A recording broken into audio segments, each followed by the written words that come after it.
following podcast is scheduled for one fall. Hailing from the Pro Wrestling Tees headquarters in Chicago, Illinois, they are your hosts of the PWT cast, Scrump and Stank! Bang, bang. What is up, you guys? Welcome to episode 112 of the PWT cast. My name is Scrump. This is Stank. And this is the official podcast of Pro Wrestling Tees. We bring you this podcast for free every Monday right here on this very feed. If you already aren't, make sure you're following us over on Instagram and Twitter. We're at PWTcast. You can find our personal Instagrams and Twitters on there as well. And leave us a 5-star review. Everyone says it's good for the algorithm. I'm not sure which algorithm, but I enjoy reading these wonderful 5-star reviews from you guys. As well as we have a Patreon. It's patreon.com/PWTcast. 3 different tiers for as low as $5. You can support us and get a ton of extra content. We have our movie review show in the form of Scrump and Stank's Family Video, our conspiracy theory, cryptid, mystery, just sort of spooky podcast, Scrump and Stank's Detective Agency, and we have a Power Ranger retrospective that we did a few episodes of called Go Scrump and Stank, so you can go find all that good stuff over at patreon.com/PWTcast.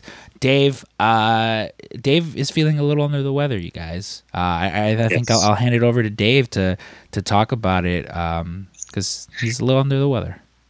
Well, I've had quite the roller coaster of a week so far. So, like Saturday, I just felt like really tired, and like I slept like most of the day. Now, like sometimes, normally I'm staying up till 2:00 every morning watching shows. You get down that YouTube rabbit hole. But like lately, I've been going to bed early, feeling good.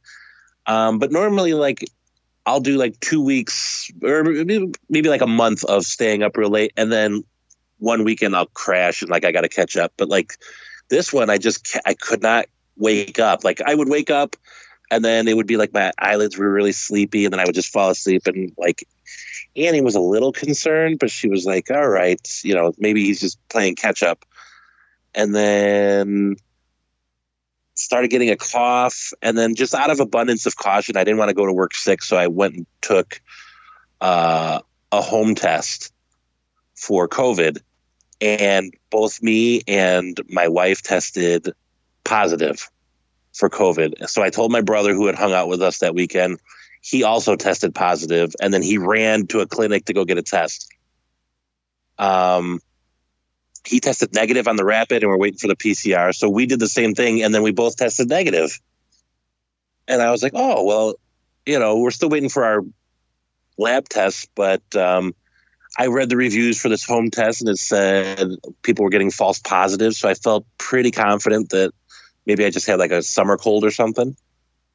And my daughter got a PCR test that came in first. She's negative. And so we did MCU later with the great and powerful W.H. Park. And I said, I got a cough, but it's not COVID. I'm pretty sure it's not. And then we did our Scrump and Stank's Detective Agency. And I was like, I got a little bit of cough, but I'm fine. And then my test result came in. The lab test is positive. I have COVID. So, luckily I had been fully vaccinated. And so, like I said, it felt like a medium-sized cold. I have a fairly irregular, persistent cough, but other than that, and I'll tell you, when I got my home test positive result, the one that freaked me out the most, all of a sudden I couldn't taste and smell anything. And I think it was psychosomatic, where I was just like, all my senses are failing. But no, I could taste fine. I could smell fine. And like I said, sometimes I may have, it almost feels like a headache, but not quite. And I'm coughing a little bit. And same thing with my wife. She also tested positive. So we've been Lysoling everything. Somehow my daughter managed to not get it. So she's kind of isolated in her room, and she's fine with that. She's playing video games, and she's enjoying the time off of school. But yeah, I mean, it's strange that the odds of someone that is vaccinated getting COVID, I thought were pretty like low, but it is real, guys. Like, and we wear masks, we don't, we like to keep social distance with people that we know are not vaccinated and stuff like that. And, my wife practically slathers herself in hand sanitizer every 3 seconds, and we still got it. So you got to be careful out there, guys. It's real. And, I was discussing this with you earlier, Berto, but like, had it not been for my vaccine, I have I'm very at risk. I'm overweight. I'm a little bit older. All these things make you really high risk for this sort of thing. So it could have been a lot worse had I not been vaccinated. But I got to believe that it helped me kind of get through this without too much scathing. But yeah, so I'm going to be isolating at home for at least another week, and then I'll take another test just to make sure. But if you hear me coughing, that's my COVID trying to get out. Yeah, I myself, I taken a COVID test earlier in the week because, as I mentioned, I was at a con in Ohio and plenty of Michael Myers masks, no actual, face masks. Aside, I think me and Wes were the only people wearing actual masks. But yeah, we're the weirdos. Yeah, we were the weirdos.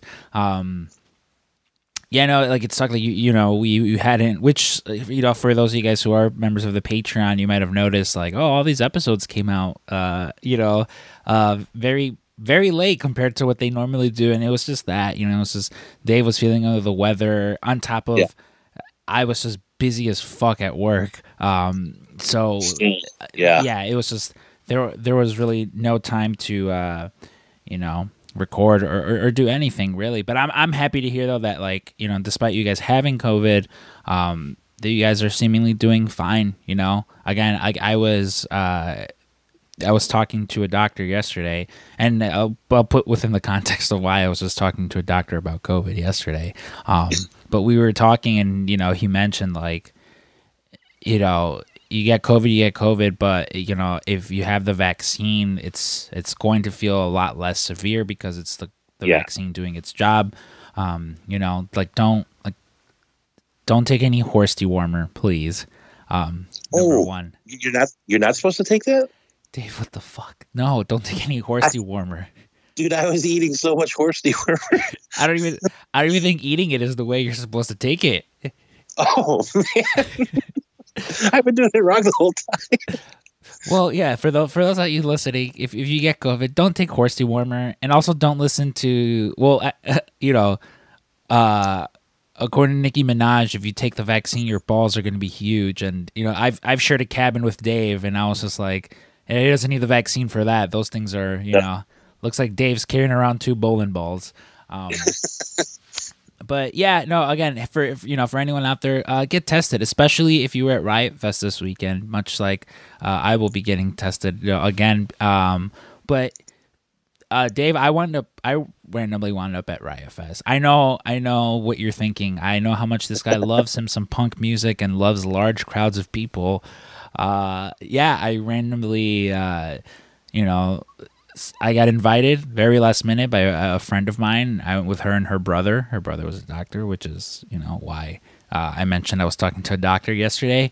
And it was fun. I've normally only gone to Riot Fest to see Atmosphere. Like I would literally show up, see Atmosphere play, and then get the fuck out. Like bounce, yeah. Yeah, just bounce. Because again, like I hate this before COVID. I hate crowds of people. I hate being at a concert. There's so many people. It's just like, ugh. But I was just like, yeah, you know what? I was like, I don't really have anything planned this Saturday. Like, why not? It's a free ticket. Like, I'll go. And it was pretty fun. And funny enough, like, I texted Mark Villanueva, a friend of the show, who this guy lived at Douglas Park this weekend, for Riot Fest. I was like, hey, where are you? No signal anywhere. Like, it's just terrible service in there. You could call someone, but as far as texting, good luck. And I'm like, you know what? I'm like, eventually I'll run into him. And sure enough, like 2 minutes after I say that, he literally just comes stumbling about. And I was like, yeah, there's my handsome boy. But no, it was cool. It was fun. At one point, one of my friend's brother, his friend showed up. His friend had a baby with him. but Baby had a little set of like those like soundproof headphones on and stuff, and like it was probably the coolest Baby there. But yeah, no, Riot Fest, it was fun. At one point though, because they really wanted to see the Dropkick Murphys specifically so they could play that one Irish song that everyone knows, like it plays during The Departed. Martin Scorsese loves playing that specific song. And so we're standing at this stage, and it's in between them and Run the Jewels. And Run the Jewels is so loud that it's just a giant amalgamation of noise. Like, you can't hear either group playing. They're both playing as loud as humanly possible, but Run the Jewels is so much louder that it is just, you are stuck in this like vacuum of just noise, to the point where we were like, should we just move like 3 feet that way so we can actually hear what's going on? Right. Yeah, but no, again, it was fun. It was my, like first time being like at a music festival since COVID started. And yeah, like there were some people in masks. I had my mask, but even then I'm like, responsible boy. Yeah, I was definitely like, oh, I'm definitely going to go get tested. But yeah, Riot Fest was fun. And, if you were at Riot Fest this weekend, make sure to go get tested, because again, like there's a lot of people there, and you had to present your vaccination card or proof of vaccination to get in. Even then, that many people around each other, we should still go get tested. Yeah. But Dave, unfortunately you got COVID, and that was, I think, knowing how much of a fan you were of this person, getting COVID is probably the second shittiest thing to happen to you this week. Yeah, well, I mean, I'm sure many of you know Norm Macdonald passed away, and I'll be honest with you, like I love Norm. He's probably my favorite comedian of all time. So much so that, like, literally, without exaggeration, and this is not me jumping on the Norm bandwagon, my brother and I talk about Norm several times a week, every week for like the last year, like, or several years. Like, all we do is talk about Norm for some reason, because like we kind of have the same sensibilities. And yeah, I get it. We mentioned a couple weeks ago, or I did, where I was suffering silence, right? Like, nobody wants to hear your bullshit. Everyone's got their own shit. And like, Norm apparently was the very epitome of that. Like, he had been battling cancer for 9 years and didn't tell a single person. And so, and it's almost eerie now to hear some of his sets, because he would actually deal with death a lot. And he even did like an interview where he was talking about people openly talking about their battle with cancer. And this is not everyone. So like, if you're battling cancer and you're outspoken about it, I'm not attacking you, but like, he said something to the effect of, if I had cancer, I would just keep my mouth shut, because I don't want every conversation that I have to be colored with, oh, you're so brave, for just trying to live. And so, but he said that, and at the time he must have had cancer. It's weird. He's definitely one of those comedians that some people just don't get. He's got a weird cadence. His voice is, everyone does a Norm impression. But it's really sad, because Norm tended to be a little hermetical, where hermetical, is that a word? I don't know. He was a hermit, and but like, he was sick, and the last 2 years he couldn't get out.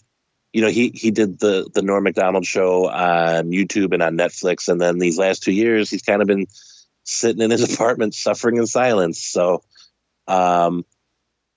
yeah, I watch a lot of Norm clips normally. Like, when I'm working, I like hearing his stand up, and it's weird now. It's colored with this sadness now, like almost like going through your scrapbook and looking at an old friend that passed away.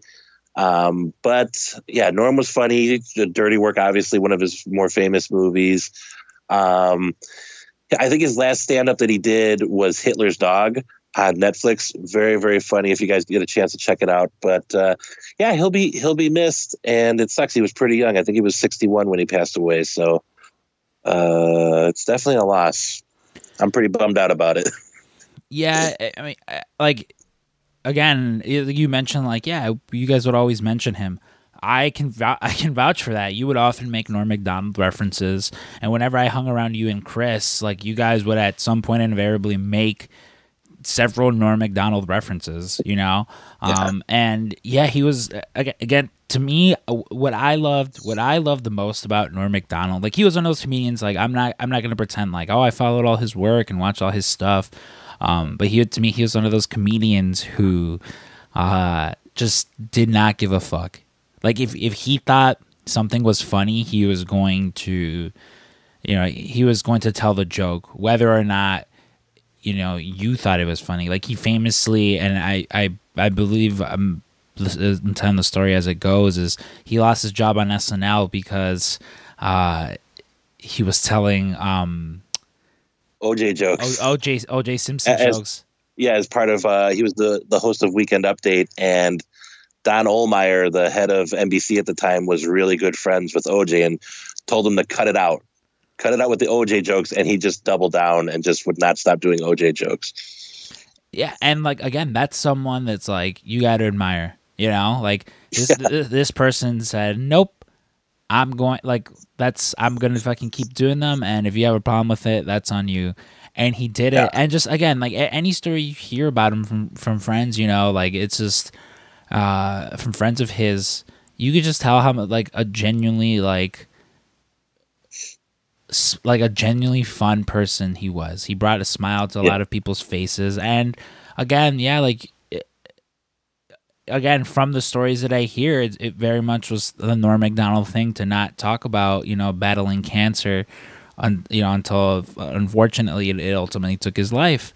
And someone who I think, the impact he had within the industry will be felt, for years to come, because how many comedians do we know now who are just copying Norm Macdonald? Like there's so many of, I think like Seth Rogen, like he came out and he was just like, yeah, like in my early years, I just copied Norm Macdonald, so yeah, it's a bummer, but whenever like a musician or actor, comedian, they die, I think especially one with held in such high revere, like Norm Macdonald, is that they leave behind such a body of work that they're never truly dead. Clearly they're gone from this plane of existence, but they'll live forever. With their comedy specials, with jokes, like stories people will tell about them, and I think that's beautiful. I think that's awesome because we all like as much time as we all think we have on this earth, we have increasingly a lot less time than we would actually like to. If someone showed up to your house and told you exactly how much time you have to live, it would never be enough. They could say you have 91 years left, and you sit there and be in a cold sweat because you're like, how do I maximize the time? How do you maximize the time? Yeah. So just make sure you tell the ones you love that you love them. Make sure give people their flowers while they're still here. And just do your best to. And I know it sounds very hippy dippy, but like just do your best to try not to be a dick, because when people die, when people die, nobody wants to be like, yeah, well, you know what, fuck this guy, he was kind of a prick. Nobody wants to hear those kinds of stories. And even though some people who are like, some people will say, well, they had their faults, like don't be one of those people. Just be a good person for no other reason other than just it takes zero time out of your day to just be a decent human being. Well, and I will say, to kind of wrap it up about Norm, he did have a very astute observation about cancer and cancer victims.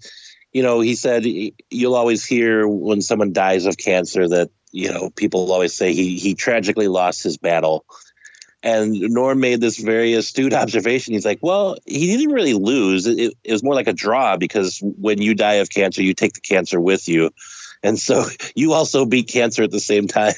So, I mean, it's a funny way to look at it. And that's really like Norm's lasting legacy, is that he gave us funny ways to look at things. And so, if you get a chance, check out his work. He won't know that you're enjoying it, but like he did leave a really big body of work, especially like in late night interviews, especially on Conan. Conan famously says Norm was his favorite guest, and he's got a lot of really funny moments on there. So Norm will be missed. But yeah, take care of yourselves and check in on your friends, because like maybe they're struggling and they just want to suffer in silence, but they might need a friend. So I think giving people their roses while they're still around is probably the most perfect way of saying, love the people you love. So exactly. Dave, before we get into this week's interview, there was one last thing I wanted to bring up, because we do have a guest on this week, and I'll talk a little bit about him in a bit, because something happened this week that just blew my mind. All right, it was insane. I was going crazy at the shop. And that was as I'm watching AEW Dynamite at work. I see fellow View Askew alumni, Rosario Dawson, Becky herself, confronting Aleister Black. Or Malachi Black, I'm sorry. Confronting Malachi Black. And, like, clearly everyone who listens to this, if this is your first time listening, I'm somewhat of a Kevin Smith fan. I've only got the man's face tattooed on me. Go back and listen to episode 13 where I interview him and Jason Mewes. I'm a huge Kevin Smith fan. So, as you know, one would predict, I was over the moon when Jay and Silent Bob showed up on the first episode of Dynamite. I was like, fuck yeah, this is super awesome. And I figured that aside from Chris Jericho, who he's now he's in a few of Kevin Smith movies, I'm like, there's not gonna be anyone else crossing over from with the View Askew universe, which is the universe of Kevin Smith movies. Right. And then there's Rosario Dawson jumping on Malachi Black's back, and like, I was literally like, holy shit. I was like, Rosario Dawson's fighting Malachi Black, like yelling it like at the shop, and everyone's like, what? And they're like running over, like Jeremy like runs over to like see what I'm watching.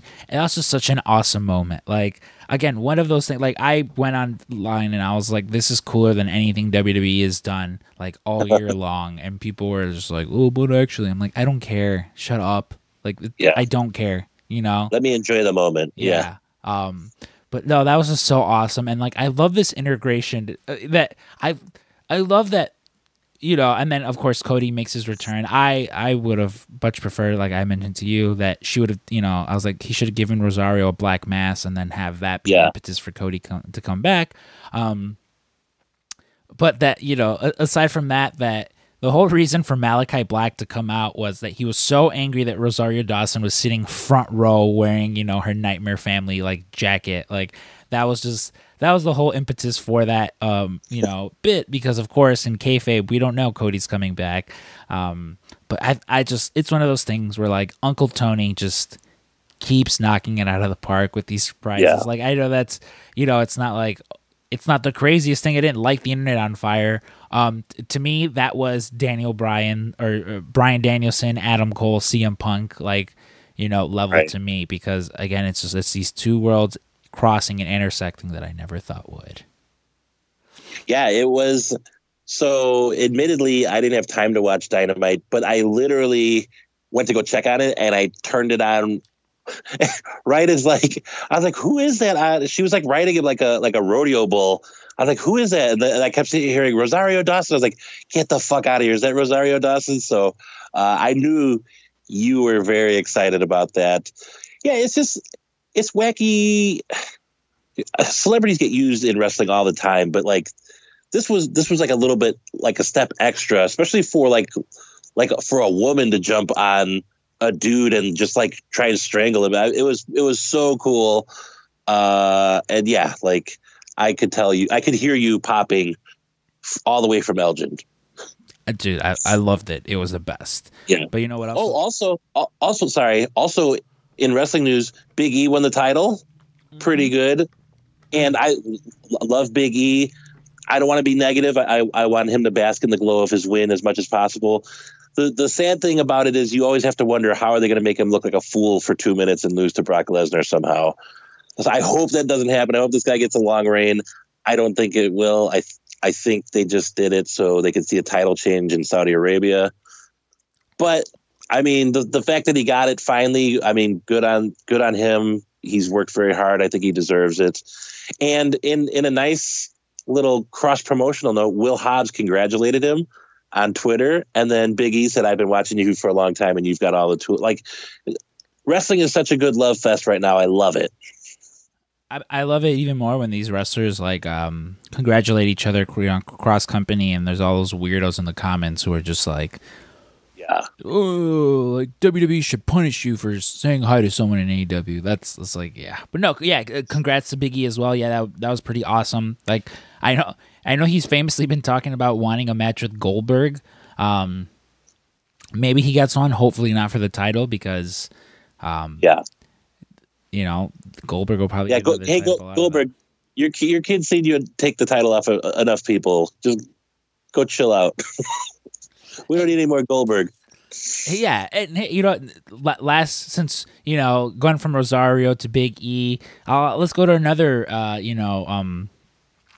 another good like moment in wrestling that happened this week. I don't know if you saw, but Ron Funches wrestled at GCW this weekend. Oh, did he? How did he do? Yeah, so Ron Funches was accompanied by Paul Scheer and Danhausen down to the ring, where he wrestled Tony Deppen at GCW. I haven't watched the entire match. I know at one point Ron Funches hits Canadian Destroyer on Tony Deppen.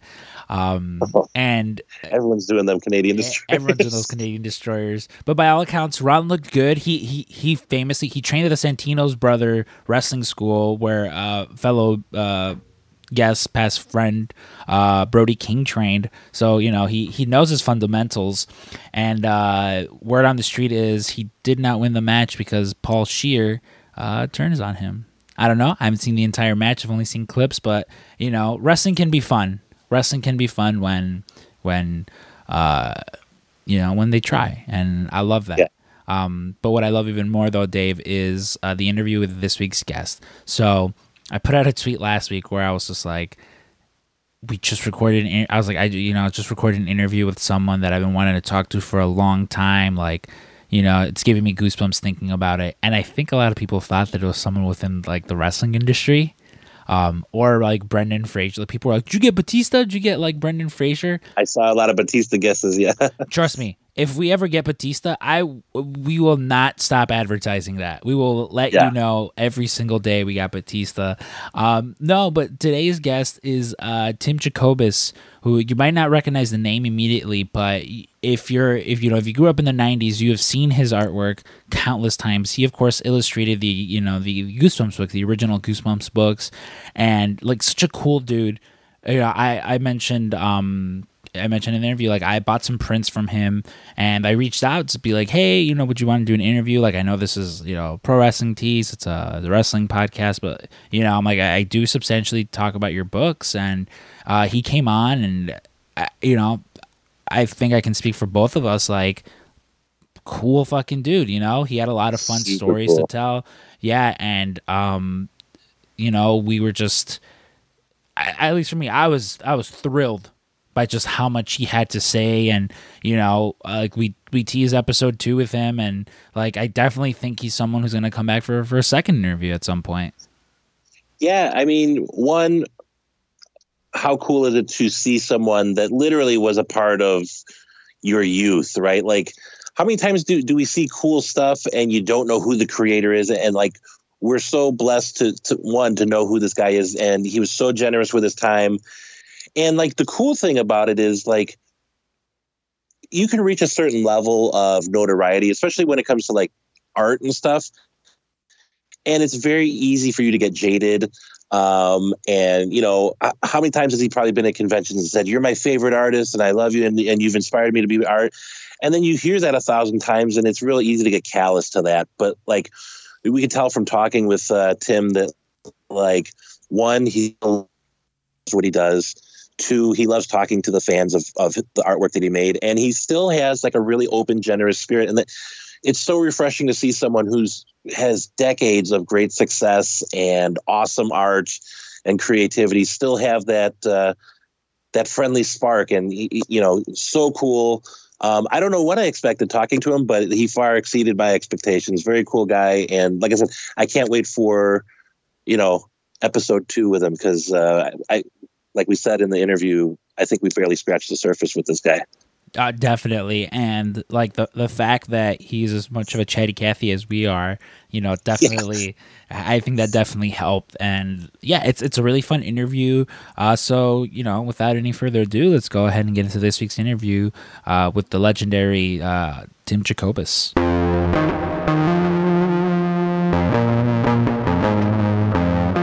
David, one of the things that I did last year, like right when the pandemic was sort of starting, was actually not for me, it was for my nephew. He goes through these phases where he finds one thing that he's just super obsessed with.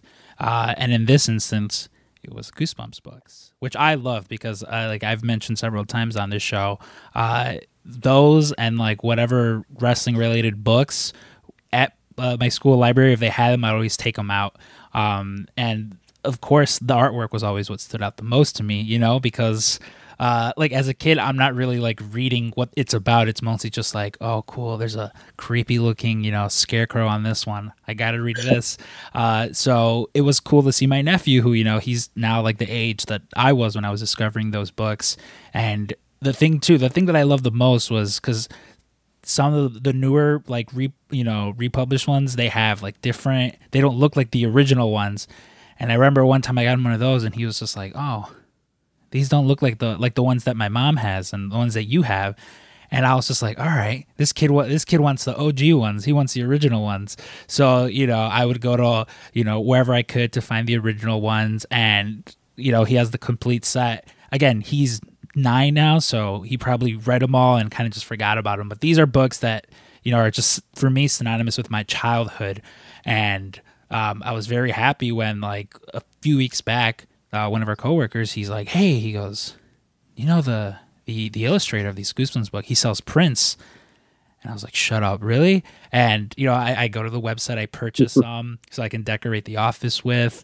And I was like, you know what? I was like, I'm going to shoot my shot and see if we could get him on here because, again, Dave, like, for the Pro Wrestling Tees podcast, we don't actually really talk much wrestling or T-shirts, but one of the things I do talk about is how much, I love those Goosebumps books, specifically the illustrations. So we're happy, we're blessed today to be talking to, the illustrator of when you think Goosebumps, the synonymous, those iconic covers, there's one person you can thank for that, and that's, of course, this week's guest, Tim Jacobus. Tim. There you go. You got it. Tim, my man, how are you doing today? I'm good. Thanks for having me. No, of course. I mean, again, like I mentioned, you're someone who, like, I've been staring at your artwork for, last 20 some odd years. Is it still kind of like shocking to you that there's still like a whole new generation of kids and just people that are like discovering and like, oh, wow, look at how cool this artwork is? Yeah, that's actually the most surprising and coolest thing about this is that most of us who do book covers, you put your art out there, you're happy to get the job, you're happy to get your work on a cover, and then those books come and go from the shelf, and that's the end of it. And the fact that I did my first Goosebumps cover back in 1991, that was Welcome to Deadhouse, and there's still people who know Welcome to Deadhouse, and that normally doesn't happen. That shouldn't happen. And to your point now that you're turning on your nephew and people are turning on their kids to them and they're being drawn to them as well is even more amazing. So yeah, hands down, if you asked, 30-year-old Tim what was going to happen, this would never have been a possible scenario. Well, yeah, I gotta say, so when Goosebumps books first started coming out, I think I was around 10, my brother was around 5, and we probably missed the first couple years. And then as we would go to the library, my brother would get a ton of Goosebumps books. I'm like, these books are for babies, and then just secretly I would read them.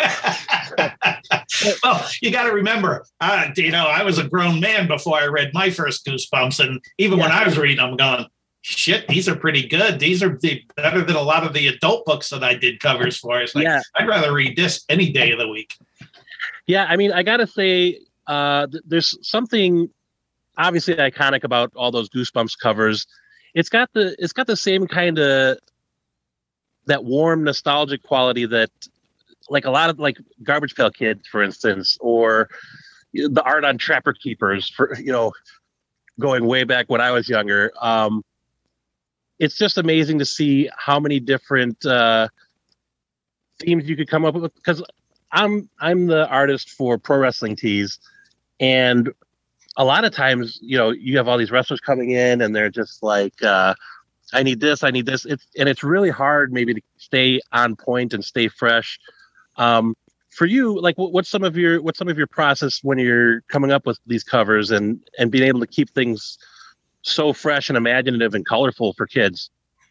Well, first off, let's, cut right to the chase. I was blessed with working with R.L. Stine. Now, not only is he a great writer and a prolific writer, the beauty of Goosebumps was we were telling a new story, a new set of kids, a new monster, a new location. Mm-hmm. Everything was new every month.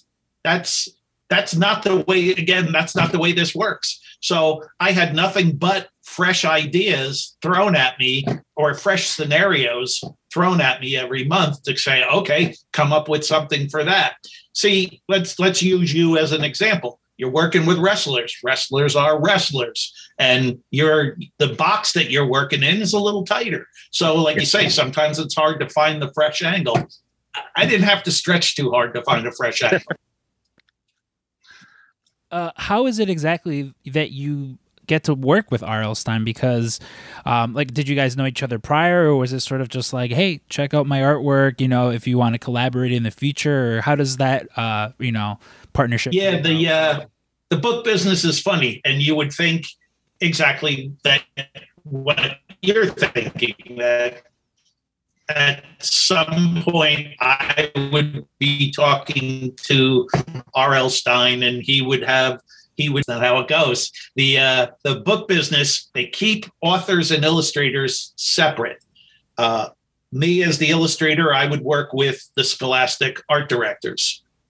Bob as the author would be working with the editors, and then the editors and the art directors would work together. So there was multiple levels of people in between us. So I wasn't even hip enough to know. RL had a track record by the time Goosebumps started. He was the real deal. He had stuff going on, and I was ignorant enough not to know who he was. So when it came along, it wasn't like, oh, this is cool. I'm going to be working with one of the heavy hitters. They said the name, and I went, okay, that sounds good to me. And so in actuality, we worked together for probably 2 years before we even shook each other's hand. So, there was he'll famously tell everyone that he had absolutely no say in anything that went on the covers of his books, which is kind of funny. The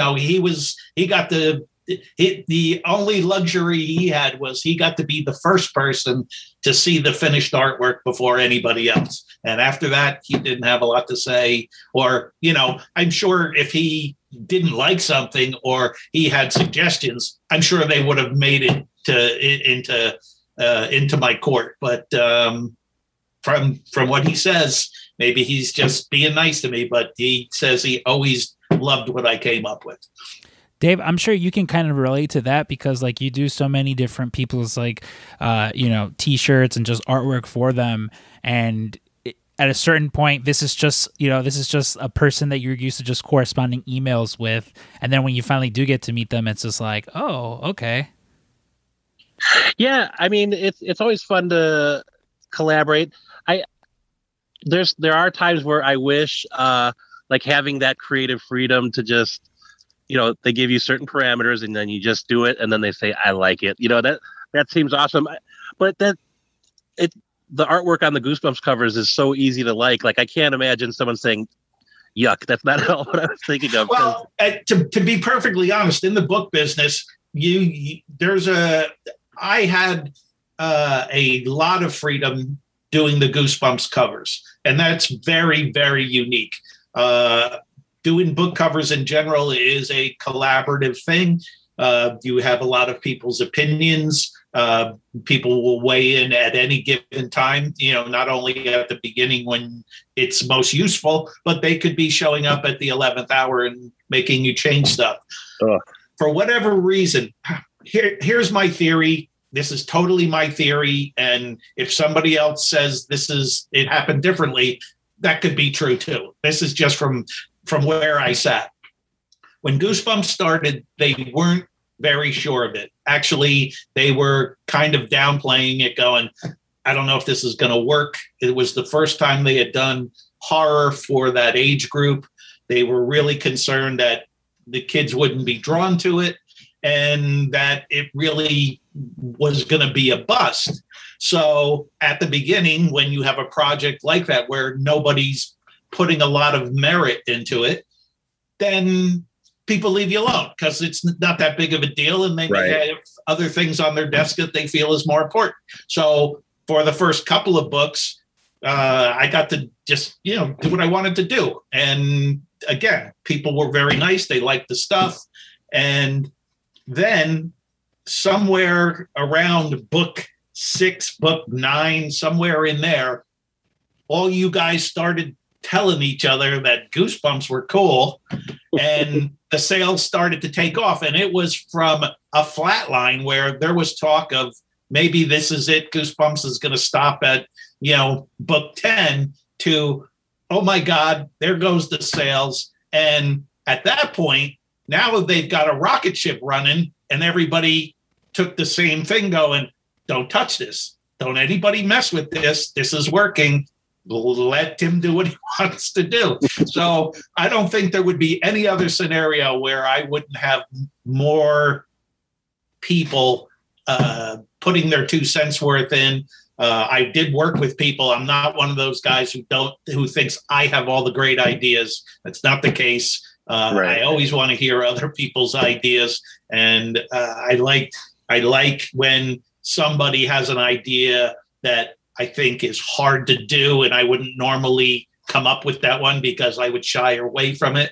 I like that because then it forces you to do something and get your act together and get, improve yourself, get better.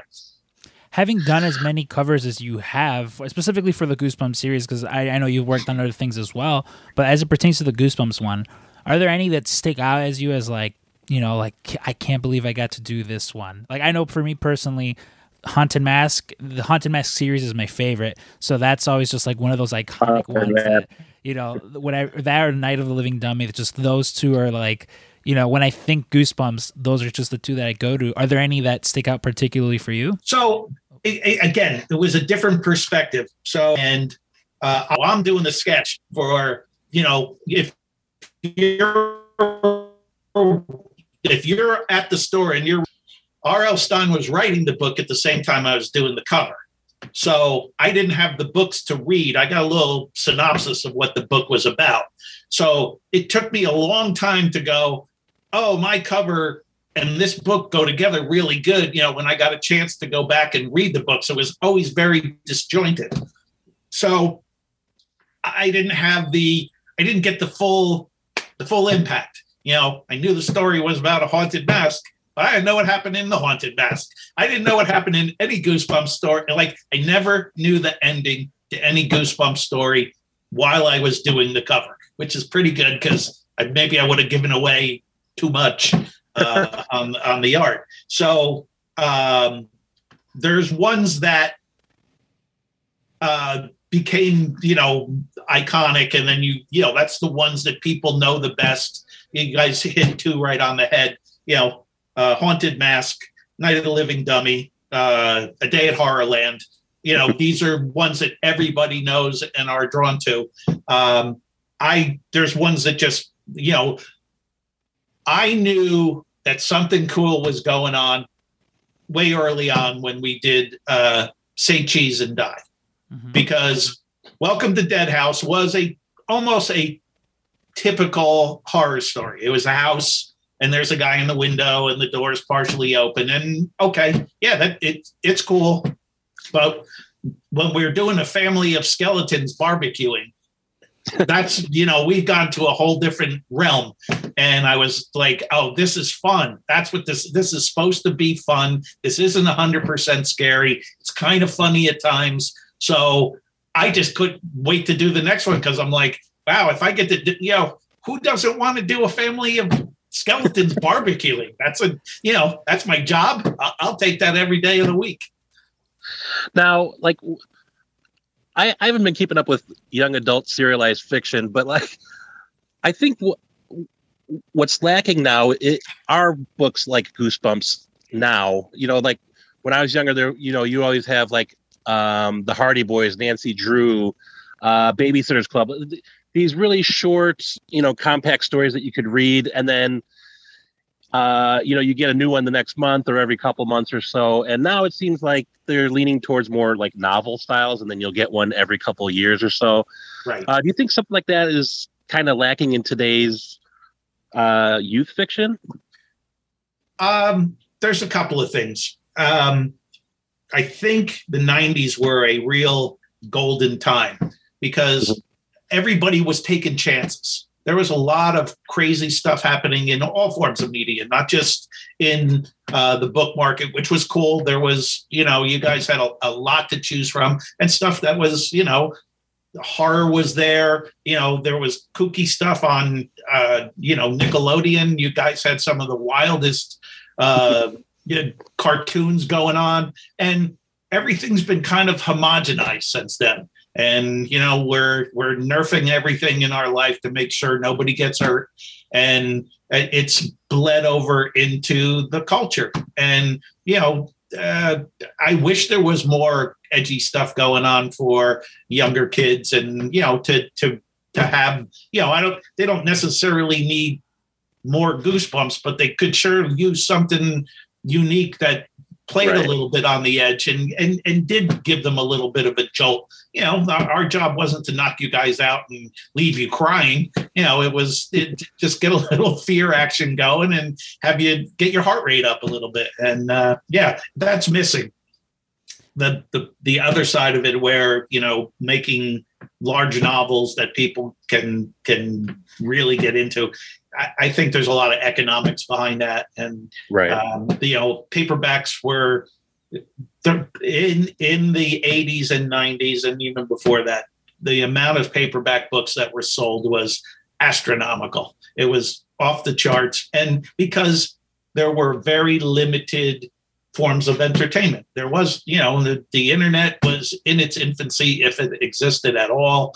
You didn't look at your phone for content. You went elsewhere, and there was 12 channels on the damn TV. So picking up a book was something you did all the time. And paperbacks were just a few bucks, $3.50, $4. You get yourself a paperback.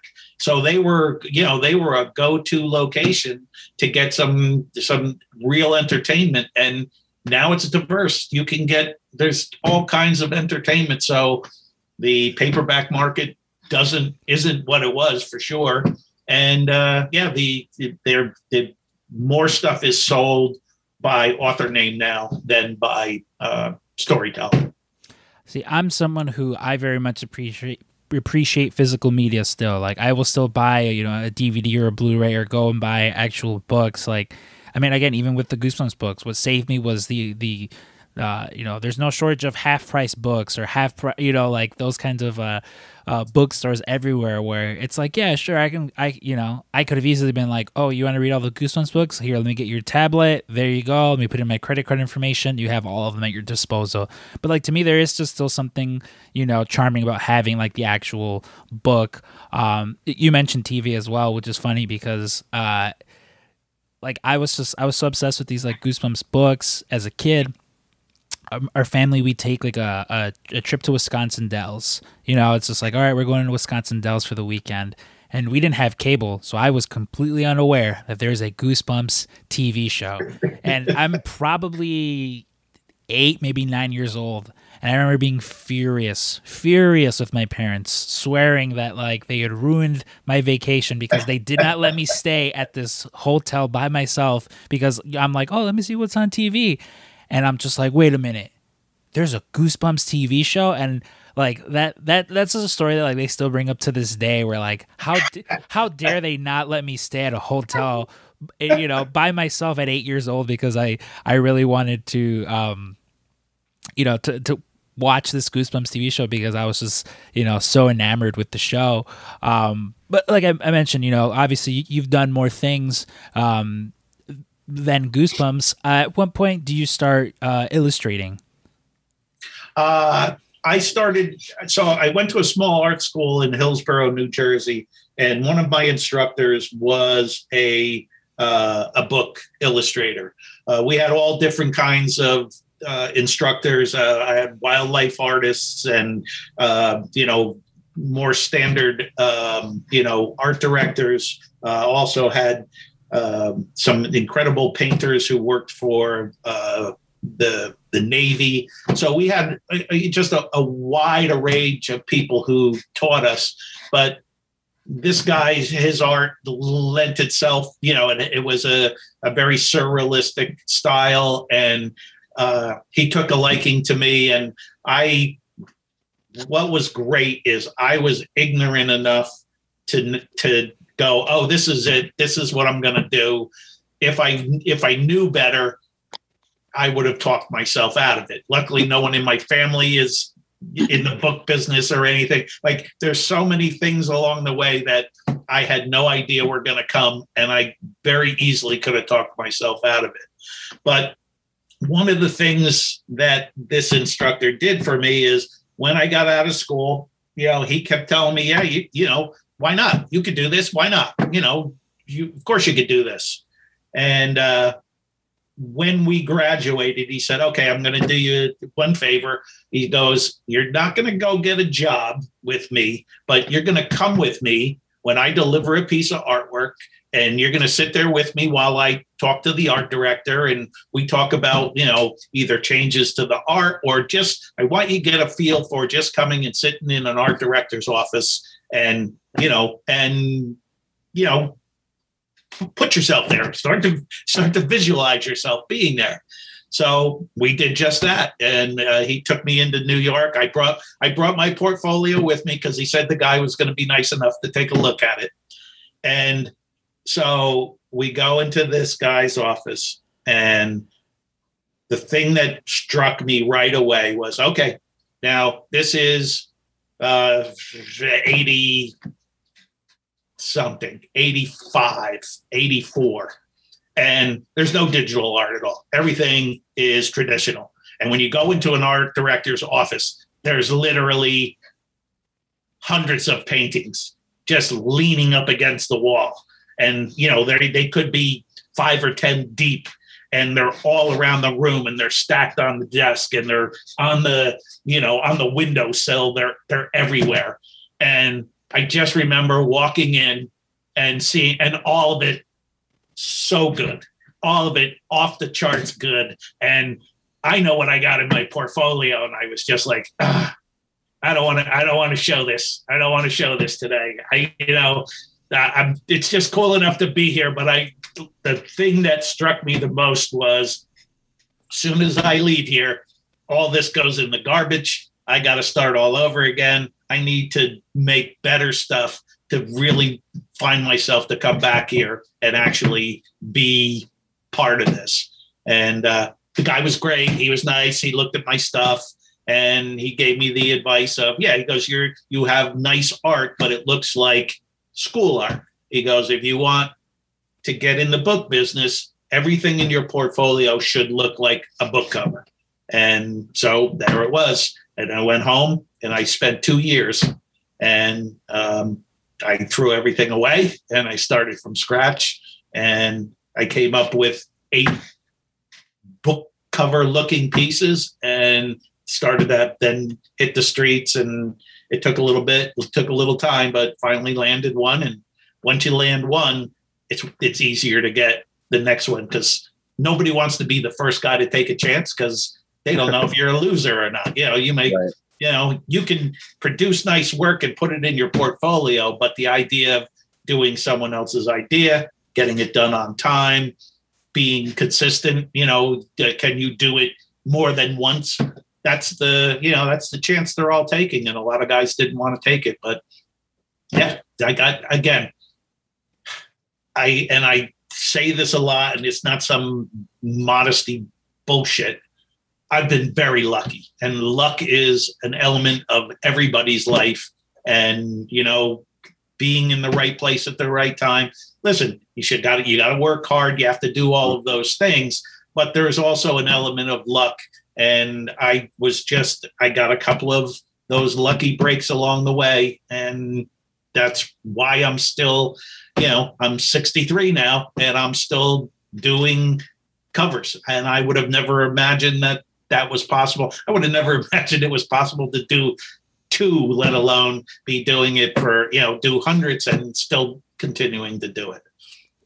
Well, I think that's a really great attitude as an artist, especially when you're starting out. And I think for a lot of artists, they really have an idea of exactly how maybe their career is going to go. And then for someone to give you that open and honest critique and say, yeah, this portfolio is not really doing it. Some artists would just double down and say, well, you don't know what you're talking about. And taking that hard step of saying, all right, I'm going to take the advice, I'm going to scrap the portfolio, and I'm just going to do the work. And I think, you mentioned luck, but there's also a large amount of that is the preparation for when your lucky break comes.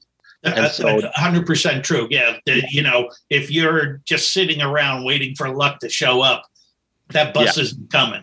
Yeah, there's that, you keep putting in your 100% and you keep banging. So that day that break does come, you're doing all your best work. You're firing on all cylinders. But that's a really good point.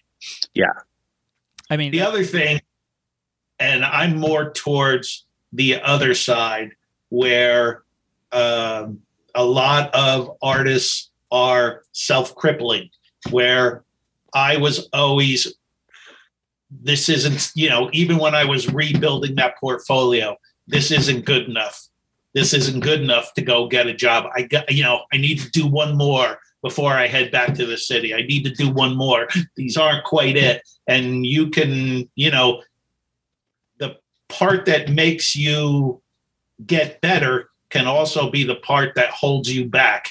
There's that fine line. There's, every once in a while, you just got to pull the trigger and go, okay, we're going. And in my case, it was my ex-wife who was going, you can keep saying you need to do more or you need to do another. These are good enough. These are great.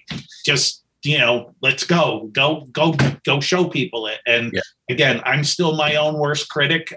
There is nothing that I don't look at that I do where there's still some head shaking that goes on, and we should have done this, or I should have done that, or right from the start I should have looked at it this way. But that's the beauty of it. I mean, if everything I did now I was satisfied with, I'd be kind of boring. And I'm, and we all do it with it, and that's not an art thing. That pertains to anyone's life and what they're doing, and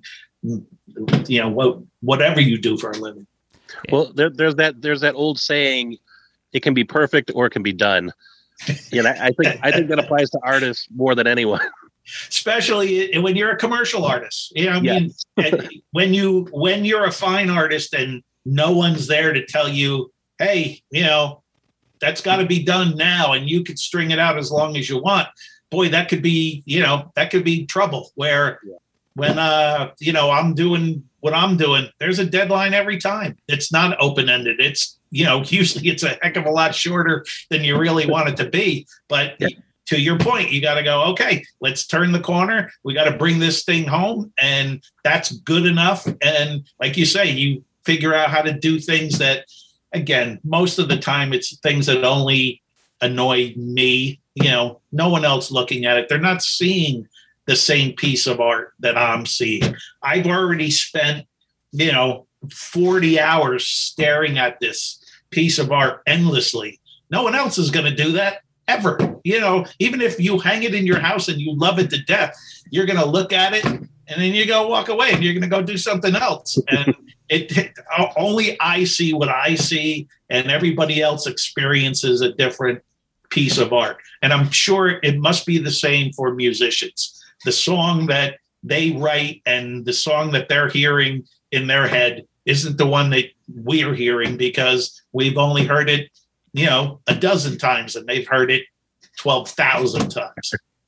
It's funny. It reminds me of a certain co-host of mine who, whenever he's doing all the artwork for our show, will say, "What do you think of this new T-shirt design?"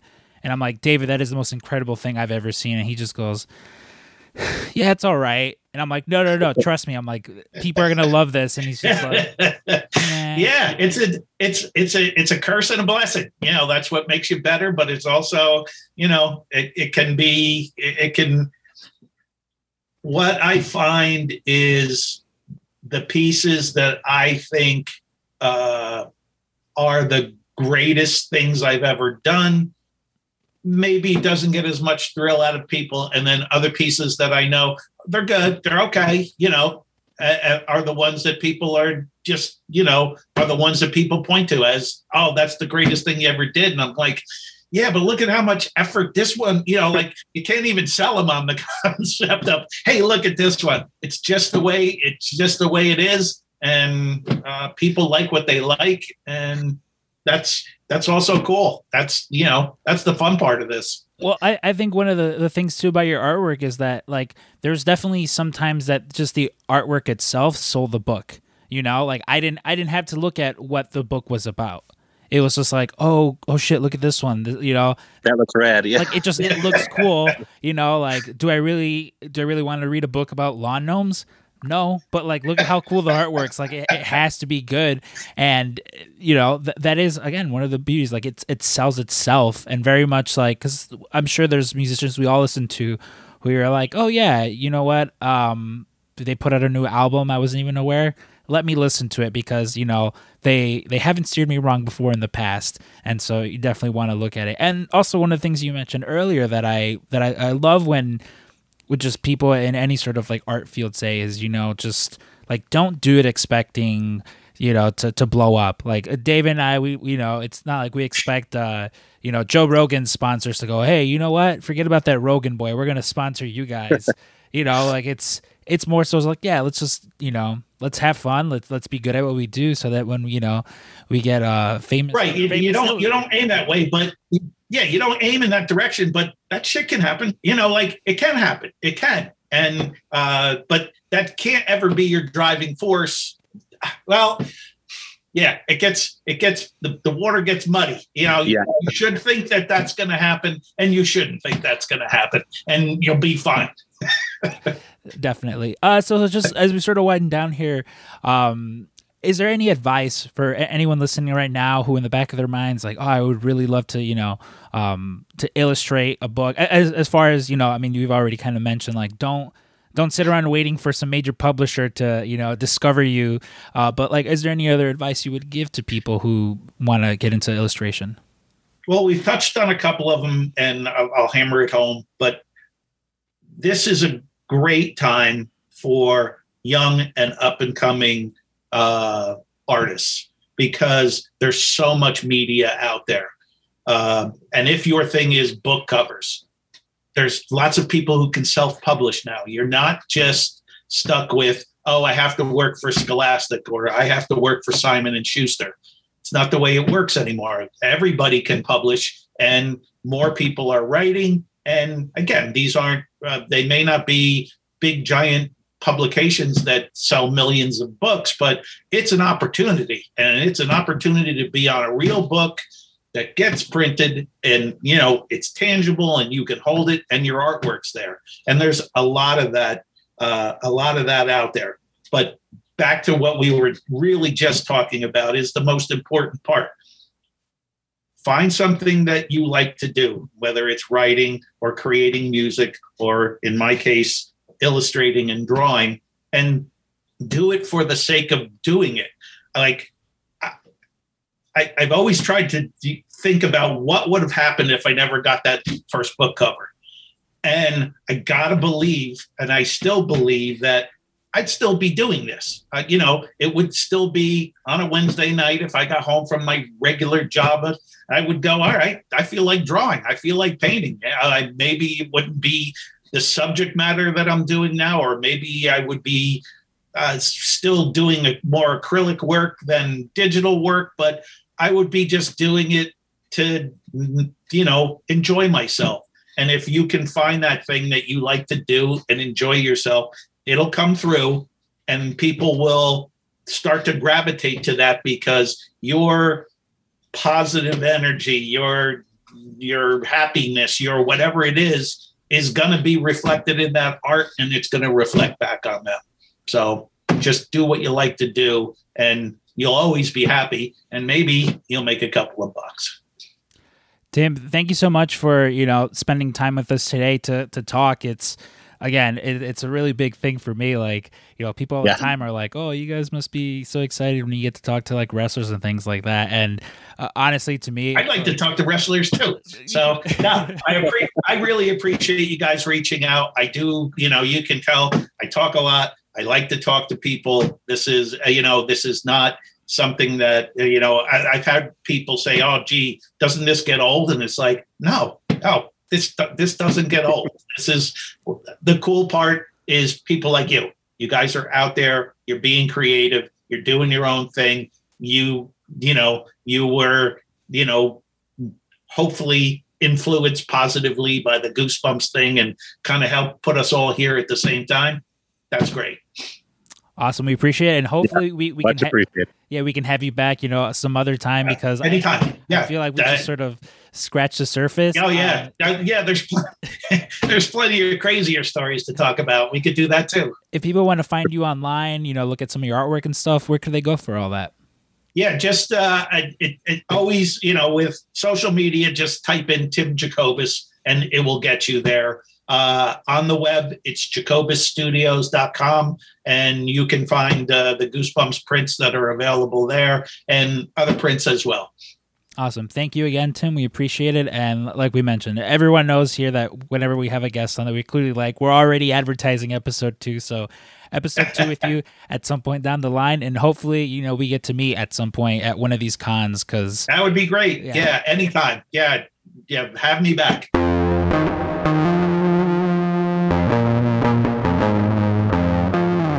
Thank you once again to Tim Jacobus for that interview. It was still fun afterwards. We chatted with him for a little bit. He's actually this weekend, he was up at a convention that I was like, oh, maybe I should try to make my way up there. But I'm actually, I'm busy today as of this recording. So I was like, I wouldn't have been able to make it up there. But yeah, definitely someone that like I think would be cool to meet in person one of these days, Yeah. Well, we got to ask him about commissions too. Yeah, as well. Yeah. God, it was one of those. How cool would that be? Yeah, it was one of those things where we really hit it off. Very much the same way. Like I think when we interviewed like Brody King or like those kinds of people, we just hit it off from the get go. And awesome guy. Can't wait to talk to him again.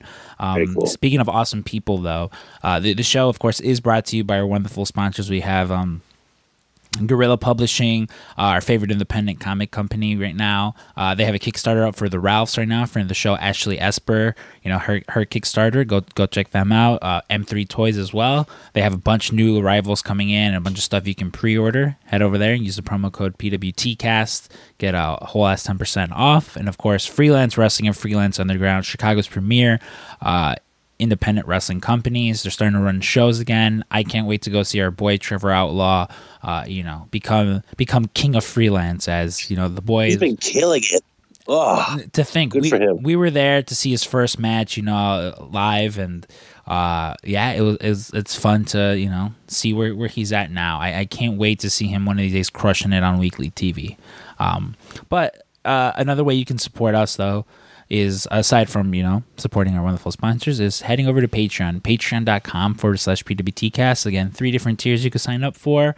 And there's several people who have signed up for it. We're at 23 right now. Like, if we could get up to 25, I think that would be fucking awesome. That would be cool, Yeah. And, yeah, part of it is to get a weekly shout out. So I want to go ahead and give a shout out to our wonderful patrons. So I'm, of course, talking about the wonderful Clifford Fraser, Jesse Kohlenberg, who...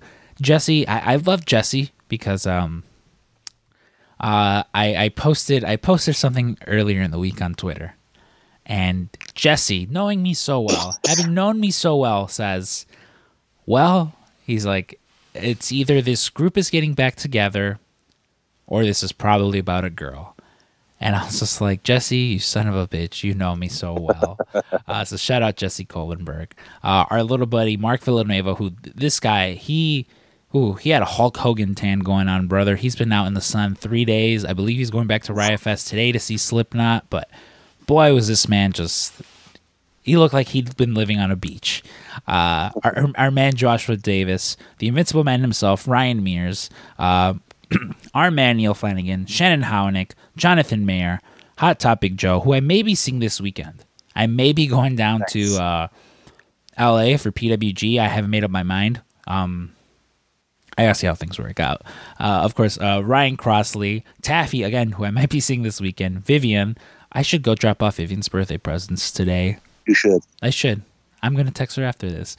Our man Anthony Torres, Brandon from New Jersey, W.H. Park, who, again, you might have been like, hey, you guys didn't really mention how you felt about this Hawkeye trailer or this week's episode of What If.